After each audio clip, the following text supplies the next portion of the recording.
नमस्कार दोस्तों, स्वागत है आपका साप्ताहिक विकासक समाचार के एक और नए एपिसोड में। साप्ताहिक विकासक समाचार यानी कि वीकली डेवलपर न्यूज, जहां मैं एस रवि कुमार आपके लिए पिछले हफ्ते भर में हुई डेवलपर रिलेटेड न्यूज आर्टिकल्स का एक कलेक्शन या संग्रह लेकर के आता हूं। तो चलिए इस हफ्ते के समाचार की शुरुआत करते हैं इस हफ्ते के पहले न्यूज आर्टिकल से।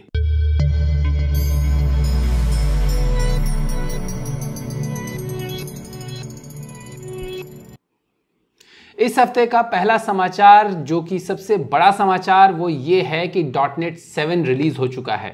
जी हाँ, इस हफ्ते 8 से 10 नवंबर तक माइक्रोसॉफ्ट का .NET कॉन्फ्रेंस चला था, जिसमें कि माइक्रोसॉफ्ट ने काफ़ी सारे अनाउंसमेंट्स किए। Major announcement of course .NET 7 का अनाउंसमेंट था, और .NET 7 के अनाउंसमेंट के साथ उन्होंने काफ़ी सारे जो और भी .NET से रिलेटेड जो सब फ्रेमवर्क्स हैं, उन सारे जो .NET 7 के साथ जो नए नए चेंजेस आए हैं उन सब फ्रेमवर्क्स में, वो सारे अनाउंस किए हैं। तो चलिए, ये न्यूज़ आर्टिकल थोड़ा सा जो है वो लंबा खींचने वाला है, क्योंकि ये डेवलपर न्यूज़ है और इसमें .NET डेवलपर, मैं खुद .NET डेवलपर हूं, सो .NET डेवलपर रिलेटेड सारे न्यूज़ आपको बता रहा हूं। स्पेशली क्योंकि .NET 7 जो है वो अभी करंट रिलीज है, ईयरली रिलीज साइकिल पे .NET आ चुका है पिछले साल से ही, रादर पिछले साल से 2020 से ईयरली रिलीज साइकिल पे आ चुका है। पहले .NET 5 आया था, फिर .NET 6 आया था, अब .NET 7 आया है, अगले साल .NET 8 आएगा। सो .NET 7 जो है वो आपका करंट वर्जन है। करंट वर्जन यानी कि ये एक साल ही सपोर्ट होगा, और इसके बाद जो अगले साल जो .NET 8 आएगा, that would be your long term support version. अभी .NET 6 जो है वो आपका लॉन्ग टर्म सपोर्ट वर्जन है, जिसका कि सपोर्ट अगले साल दिसंबर में खत्म होगा। सो चलिए आपको बताता हूं कि .NET 7 में नया क्या क्या आ रहा है। सबसे पहले बात करते हैं ASP.NET Core की। ASP.NET Core, जो कि ASP.NET Core 7 वर्जन के नाम से अब रिलीज हुआ है .NET 7 के साथ में। सो इसमें जो चेंजेस हैं वो, अगर हम सर्वर्स एंड रन टाइम्स की बात करें तो सर्वर्स एंड रन टाइम्स में आपका rate limiting, output caching, request decompression, web sockets over HTTP और आपका वेब ट्रांसपोर्ट करके एक एक्सपेरिमेंटल फीचर किया है, जिसमें कि डेटा स्ट्रीम्स और datagrams over HTTP 3 with experimental support for web transport करके इन्होंने एक नया फीचर दिया है। सच बताऊं तो एक रेगुलर ASP.NET डेवलपर के लिए बहुत ज़्यादा कुछ खास चेंज नहीं दिख रहा है इसमें, except for your rate limiting जो है वो flexible and point configuration and policy के लिए ये थोड़ा सा अच्छी चीज़ लग रही है। आउटपुट कैशिंग भी एक अच्छी चीज़ है। सो यही दो चीज़ें मुझे अच्छी लग रही है, और रिक्वेस्ट डिकम्प्रेशन भी है। हाँ, सो ये तीन चीज़ें, सॉरी दो नहीं, तीन चीज़ें जो है ये अच्छी है। बाकियों का थोड़ा जो है एडवांस लेवल का यूजेस है। मिनिमल API के जो चेंजेस हैं वो ज़्यादातर हैं आपके end point filters, typed result, route groups, ये तीन चेंजेस नए ऐड किए हैं। gRPC की अगर हम बात करें तो gRPC में इन्होंने Jason transcoding, open API with Jason transcoding ये भी दिया है, जो कि आपका एक्सपेरिमेंटल है भी। उसके अलावा gRPC के हेल्थ चेक्स दिए हुए हैं कि आपको हेल्थ चेक रिपोर्ट्स, जो कि आपका नॉर्मल हेल्थ चेक के फीचर जो आपके रेगुलर API में होते हैं, वो gRPC के API में भी आपके जो है हेल्थ चेक के फीचर्स वो ऐड किए गए हैं। सो ये है। उसके अलावा MVC में कोई खास चेंज नहीं है, बस nullable view and page model एक दे दिया है कि जो आपका नलेबल, अगर आप व्यू या पेज मॉडल डिक्लेयर करना चाहते हैं तो वो भी कर सकते हैं। नलेबल सपोर्ट मतलब आ गया है उनके लिए। ब्लेजर में जो चेंजेस हैं, वो सबसे बड़ा जो चेंज है वो है कस्टम एलिमेंट्स का, इसीलिए उन्होंने इसको सबसे पहले रखा है। कस्टम एलिमेंट्स यानी कि आपके रेगुलर HTML के कस्टम एलिमेंट, स्टैंडर्ड HTML के कस्टम एलिमेंट्स बनेंगे जो ब्लेजर के, जिनको कि आप दूसरे जो जावास्क्रिप्ट फ्रेमवर्क है उनसे भी कॉल कर सकते हैं। किसी और जावास्क्रिप्ट बेस्ड ऐप से आप ब्लेजर के HTML के कस्टम एलिमेंट को कॉल कर सकते हैं। सो वो एक आपका बड़ा फीचर है। उसके अलावा आपके जो छोटे मोटे नॉर्मल फीचर्स हैं, location changing events, bind after, set get modifiers वगैरह है। JavaScript interoperability on WebAssembly में कुछ इंप्रूवमेंट्स की हुई हैं। सो ये छोटे मोटे करके जो है आपका .NET 7 में ASP.NET में चेंजेस कुछ किए गए हैं। ASP.NET के बाद अगर हम अगले, जो अभी हम वेब की बात कर रहे थे, .NET 7 के साथ वेब में क्या क्या चेंजेस किए गए हैं, अब हम बात करते हैं कि मोबाइल और आपका डेस्कटॉप डेवलपमेंट में .NET 7 में क्या क्या नई चीज़ें आई हैं। तो सबसे पहले बात करते हैं मावी की। सो मावी में जो चेंजेस आए हैं, मावी में ऑफ कोर्स इन्होंने मैप कंट्रोल दे दिया है थीम्स का एक सपोर्ट दे दिया है। रेंडरिंग परफॉर्मेंस इनके हिसाब से मावी का बहुत अच्छा हुआ है। इन्होंने एक प्रॉपर आर्टिकल भी दिया है, मावी परफॉर्मेंस विद .NET 7। उसमें बहुत सारे ग्राफ और आपके लोल चेक्स वगैरह इस तरह के कुछ लेबल ऑन लेबल कहते हैं शायद लोल को एग्जैक्टली। सो इस तरह का कुछ जो है आपके चेक्स वगैरह ग्राफ्स वगैरह सारा कुछ डिटेल में बताया हुआ है। सो जो परफॉर्मेंस फैनेटिक्स है, जिनको लगता है कि मावी का परफॉर्मेंस स्लो है, वो देख सकते हैं, उस आर्टिकल को पढ़ सकते हैं और उनको पता चलेगा कि मावी का परफॉर्मेंस स्लो नहीं है। सो डेस्कटॉप के एनहांसमेंट जो है वो आपका विंडोज की साइज और पोजीशनिंग का फीचर इन्होंने दिया है। डेस्कटॉप में कंटेक्स्ट मेनूज दे दिए हैं, टूल टिप्स दे दिए हैं, आपके पॉइंटर होवर जेस्चर दे दिया है कि अगर आपका माउस पॉइंटर, जैसे अगर मैं माउस पॉइंटर कहीं पर भी ले करके जाता हूं, अभी आप देख रहे हो कि जैसे पॉइंटर होवर जेस्चर पे मैं मूव कर रहा हूं तो यहां पर आपको जो है पॉइंटर चेंज हो जा रहा है। सो ये pointer hover gesture, right click का ऑप्शन ये डेस्कटॉप में दिया गया है। सो ये कुछ नई नई चीजें जो हैं वो मावी में दी गई हैं। और मावी 7 का कंपैटिबिलिटी जो है वो लोएस्ट कंपैटिबिलिटी जो है आपका एंड्रॉयड की API 33 वर्जन के साथ होगा। सो 33 से अबव आपका एंड्रॉयड जो डिवाइसेस सपोर्ट करेंगे उन पे चलेगा। टाइजन 7.0 से अबव पे चलेगा। एक्सकोड जो है 14.0.1 यानी iOS 16 के साथ चलेगा और आपका WinUI 1.1.5 के साथ चलेगा। इसके साथ इन्होंने डेस्कटॉप में भी काफी सारे चेंजेस किए हैं, जैसे list view, tree view, date time picker वगैरह, इन सब में कुछ चेंजेस वगैरह किए हैं नए हाई DPI के हिसाब से।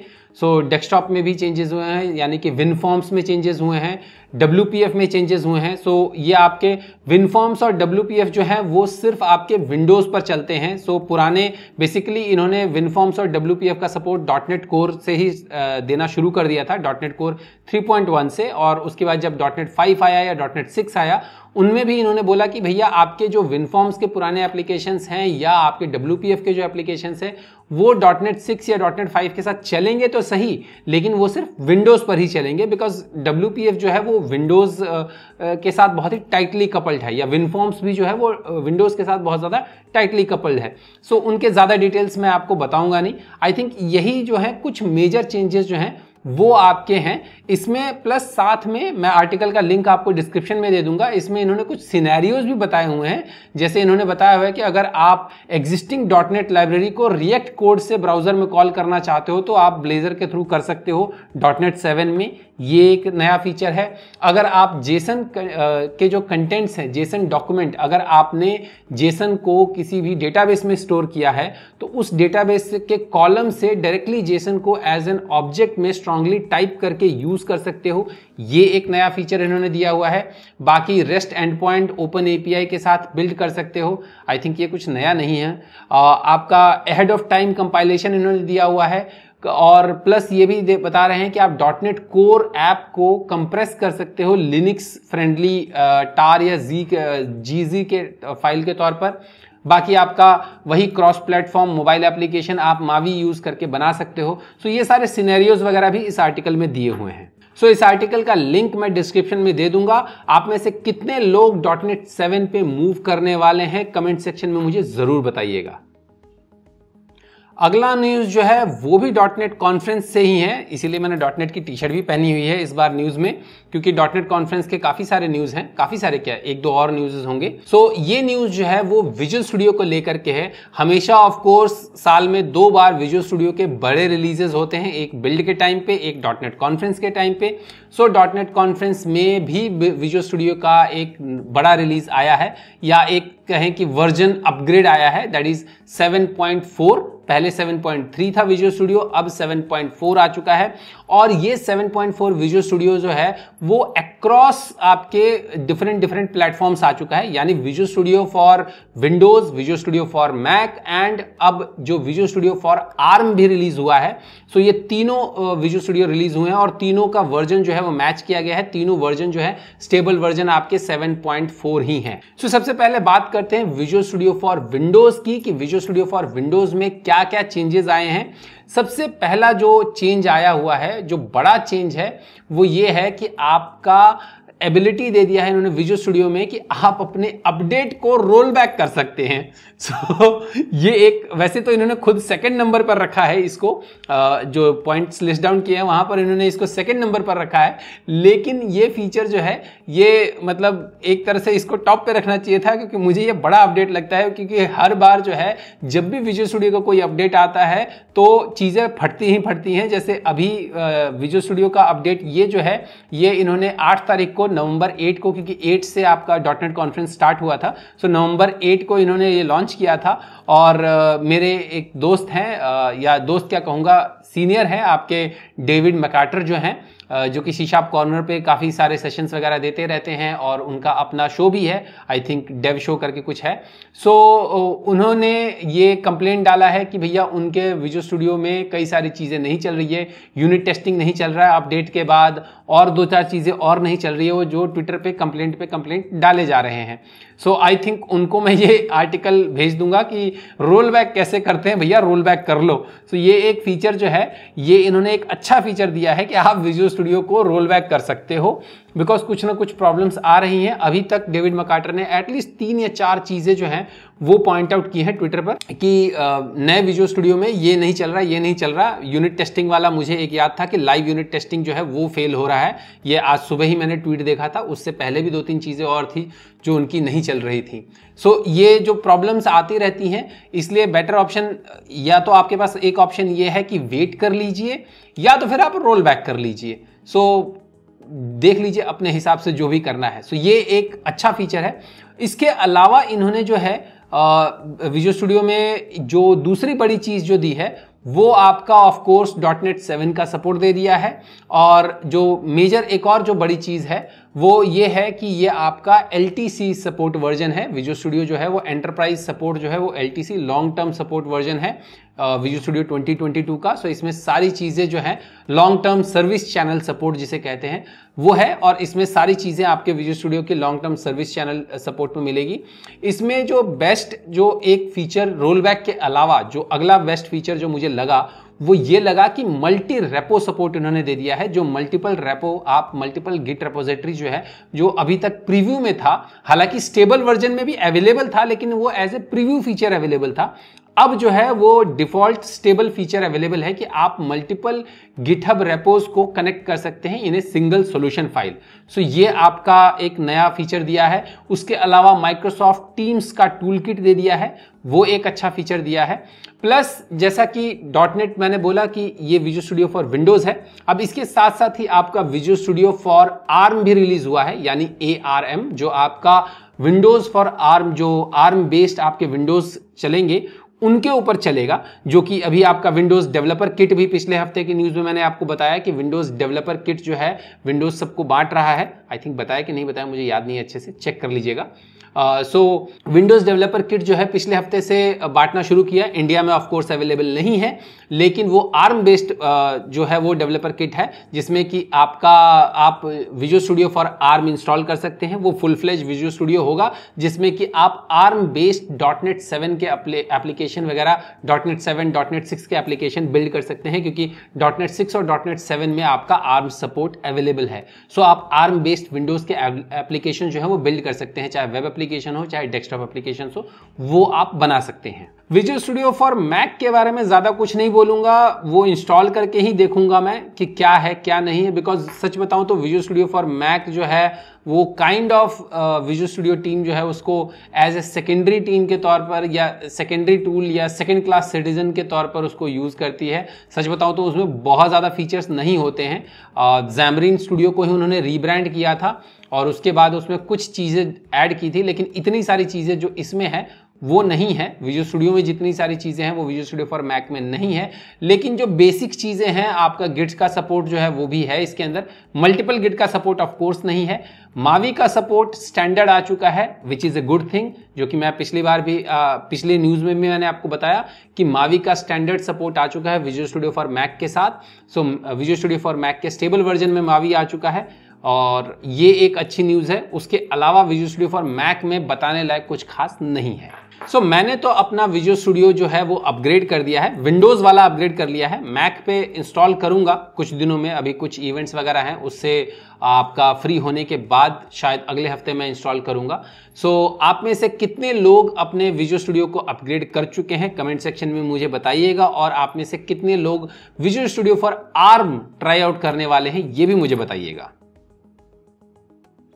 तो चलिए अब डॉटनेट कॉन्फ्रेंस से बाहर निकलते हैं और बात करते हैं एक नए हैकाथन की, जो कि ऑर्गेनाइज किया जा रहा है मोंगोडीबी एटलस की तरफ से। मोंगोडीबी एटलस जो है वो dev2 यानी dev.to dev2 जो आपका साइट है, उनके साथ ये लोग मोंगोडीबी एटलस वाले जो है वो मिल करके एक हैकाथन ऑर्गेनाइज करवा रहे हैं, जिसमें ऑफ कोर्स जो भी ये टूल्स वाले जो हैकाथन ऑर्गेनाइज करवाते हैं उनका पर्पस क्या होता है? उनका पर्पस होता है कि आप उनके टूल को यूज कीजिए।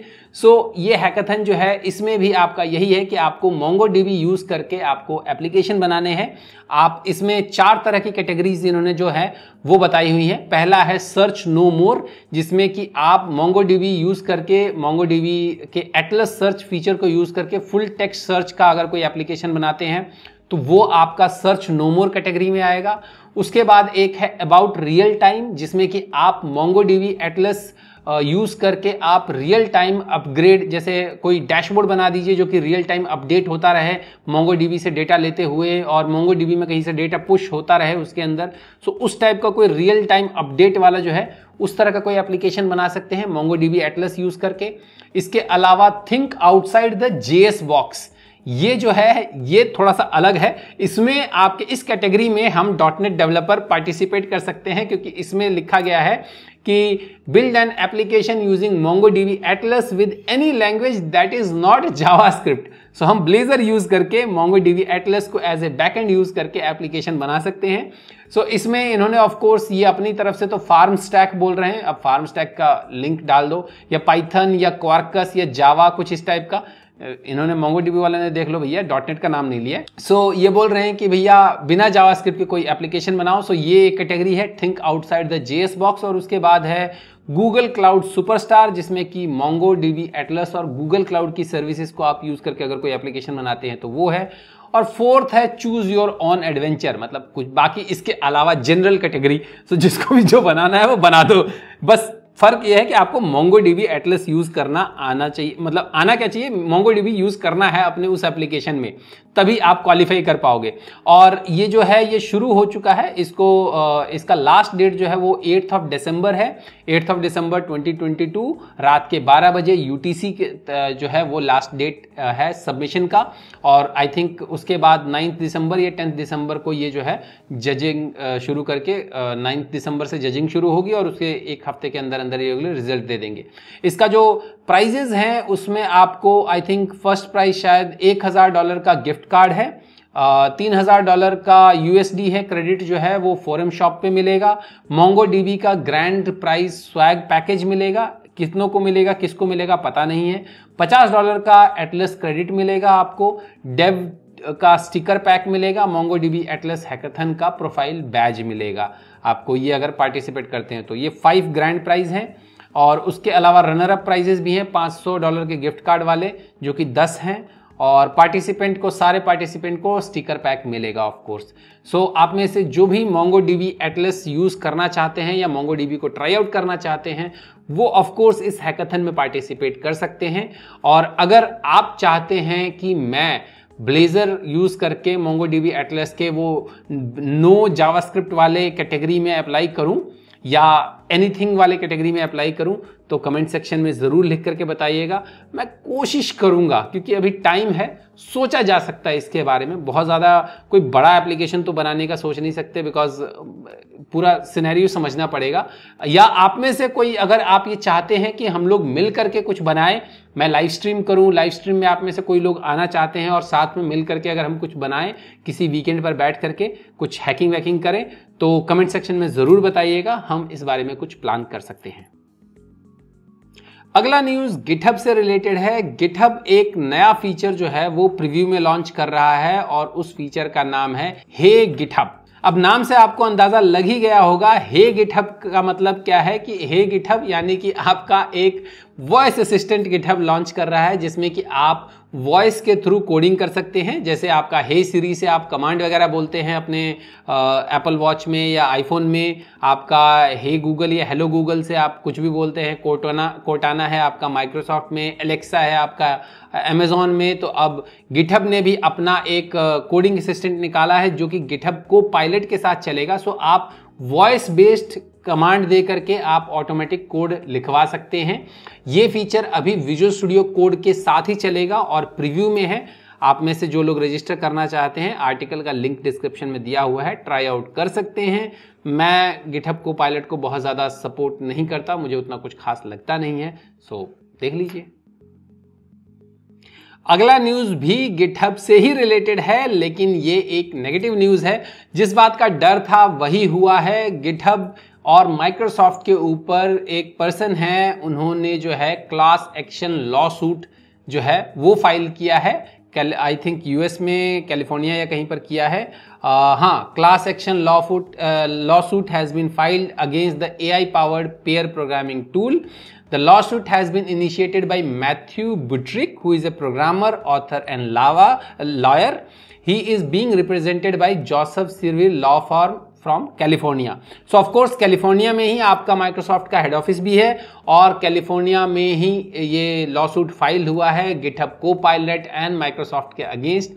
यही रीजन था कि पिछले वाले जो न्यूज़ है उस पर मेरा कोई उतना ज़्यादा एक्साइटिंग रिएक्शन नहीं था, बिकॉज ऑफकोर्स इस लॉसूट के ऊपर लोगों का बहुत ज़्यादा वो है, बिकॉज गिटहब जो को पायलट है उसका जब से ये लॉन्च हुआ तब से लोगों ने बोलना शुरू कर दिया कि भैया ये बिना एट्रीब्यूशन के, बिना किसी उसके लोगों का कोड यूज़ कर रहे हैं। बहुत सारे लोग जो हैं वो गिटहब छोड़ करके जा रहे हैं, दूसरे रेपोजिटरीज यूज़ कर रहे हैं।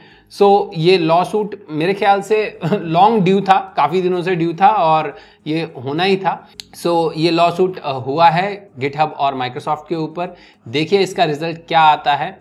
यूएस के जुडिशरी सिस्टम भी खैर कुछ खास वो नहीं है, उसमें भी टाइम लगता ही है, जैसे हमारे इंडिया में लगता है। कितना साल लगेगा, कितने महीने लगेंगे वो पता नहीं है, बट लॉ सूट फाइल हो चुका है। Let's see what happens. और भाई मेरे ये चुने हुए न्यूज़ आर्टिकल्स पसंद आ रहे हैं कि नहीं पसंद आ रहे हैं? अगर पसंद आ रहे हैं तो इस वीडियो को लाइक करो, मेरे चैनल को सब्सक्राइब करो और जितना हो सके इस वीडियो को सबके साथ शेयर करो। मैं हर हफ्ते हर सैटरडे के सैटरडे आपको इसी तरह के न्यूज़ आर्टिकल्स लेकर के आता रहता हूँ। अगली न्यूज जूम से रिलेटेड है। जूम, जी हाँ, जो आपका मीटिंग एंड आपका कॉन्फ्रेंसिंग टूल जो है, video conferencing and meeting tool जो आपका जूम है, उससे रिलेटेड है। न्यूज़ ये है कि जूम ने अपना जो है वो मेल सर्विसेज स्टार्ट की हैं और मेल सर्विसेज के साथ साथ उन्होंने अपनी कैलेंडर सर्विसेज स्टार्ट की हैं। सो अपनी email services, email and calendar services zoom ने स्टार्ट कर दी हैं कि आप जूम पे ही ईमेल भेज सकते हो और उसका कैलेंडर वगैरह यूज़ कर सकते हो। और ये सर्विसेज जो हैं वो जूम बाय डिफ़ॉल्ट दे रहा है लेटेस्ट अपडेट के साथ। जो ये न्यूज़ में पढ़ रहा हूँ 8 नवंबर का पढ़ रहा हूँ और इस न्यूज़ को पढ़ने के बाद मैंने अपना जूम अपडेट करने की कोशिश की थी अपने मैकबुक के ऊपर, लेकिन वो अपडेट नहीं हुआ। आई डोंट नो क्यों नहीं हुआ। और अभी जूम चल तो रहा है लेकिन अपडेट फेल हो रहा है। सो आई एम नॉट श्योर कि इन्होंने किस लेवल तक ये अपडेट हुआ है कि नहीं हुआ है। आर्टिकल आप जैसे देख रहे हैं स्क्रीन पर कि आर्टिकल में इसमें कि इन्होंने इसमें जूम में ऐड कर दिया है, लेफ्ट साइड में कैलेंडर दिखा रहे हैं ये लोग। मेल कैसे चलेगा, किस तरीके से चलेगा, इसके बारे में बहुत ज़्यादा डिटेल्स इसमें नहीं है। आर्टिकल मैं ट्राई करने की कोशिश कर रहा था कि मैं खुद इसको सेटअप करके देखूं, बट ये नहीं चल रहा। आप में से कितने लोग जूम यूज़ करते हैं और क्या आप लोग जूम के ऊपर अपना अलग से ईमेल बनाएंगे, या जैसे अभी जो यूज़र आईडी है जूम वाला जो यूज़र आईडी है, जैसे कई लोग जीमेल का यूज़र आईडी यूज़ करते हैं, मैं खुद अपना जीमेल का यूज़र आईडी जूम पर यूज़ करता हूं, या दूसरे लोग कई लोग हॉटमेल का यूज़र आईडी, मतलब जिसका जो यूज़र आईडी है as a email ID user ID के तौर पर यूज़ किया जाता है जूम पर। तो क्या आप अपना ईमेल आईडी चेंज करेंगे @zoom.com करके, या आप वही वाला ईमेल आईडी यूज करेंगे जो आप रेगुलर यूज कर रहे हैं? कमेंट सेक्शन में जरूर बताइएगा, मैं इस बारे में जानना चाहता हूँ। जस्ट एक क्यूरियोसिटी है, ऐसा कोई मतलब वैसा कोई बड़ी चीज नहीं है, जस्ट एक क्यूरियोसिटी है कि आप में से कितने लोग इसके ऊपर चेंज करेंगे। ऑफ कोर्स यूनिकनेस के लिए मैं जरूर चेंज करूंगा। जिन लोगों को यूनिक ईमेल आईडी चाहिए कि हाँ भाई जो नहीं मिल पाया, जैसे कई लोगों को अपना नाम नहीं मिल पाता रेगुलर जीमेल में, उनको 123 1972 कुछ ना कुछ लगाना पड़ता है, उसकी जगह अगर आप तुरंत अभी कर सके तो वो मिल जाएगा। सो अगर आपको यूनिक आपके नाम का ईमेल आईडी मिलता है तो क्या आप zoom.com पे ईमेल बनाएंगे या वही ईमेल यूज करेंगे? कमेंट सेक्शन में जरूर बताइएगा।